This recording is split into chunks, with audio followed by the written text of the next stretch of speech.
নমস্কাৰ, মই বনজিত দাস, হাৰিয়ানাৰ সুৰেন্দ্ৰ শৰ্মাই ৰাষ্ট্ৰীয় ঘাইপথত বাছ যাত্ৰীসকলক বিনামূলীয়াকৈ পানী সেৱন কৰায়।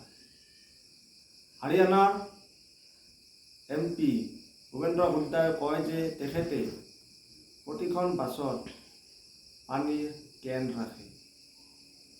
এতিয়া প্ৰশ্ন উদয় হয় যে আমাৰ ৰাষ্ট্ৰীয় ঘাইপথত বা ভাৰতবৰ্ষৰ প্ৰতিখন ৰাজ্যৰ ৰাষ্ট্ৰীয় ঘাইপথত এই ভীষণ গৰমৰ প্ৰতি লক্ষ্য ৰাখি বিনামূলীয়াকৈ পানী দিয়াৰ ব্যৱস্থা কৰিব লাগে। নিশ্চয় লাগে।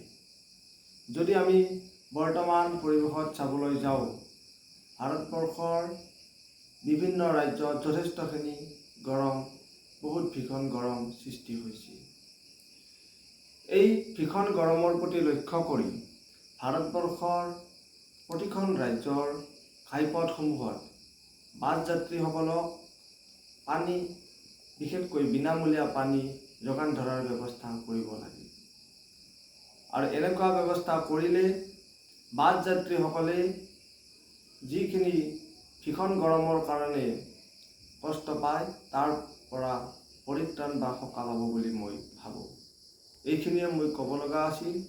আৰু হাৰিয়ানাৰ যিজন কণ্ডাক্টৰে এই কাম কৰিলে, তেখেতৰ সেই কৰণীয় কামৰ প্ৰতি লক্ষ্য কৰি মই তেখেতক ধন্যবাদ আৰু কৃতজ্ঞতা জনাইছোঁ।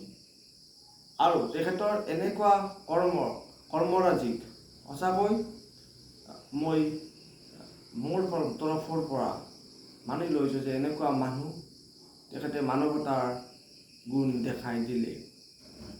ধন্যবাদ।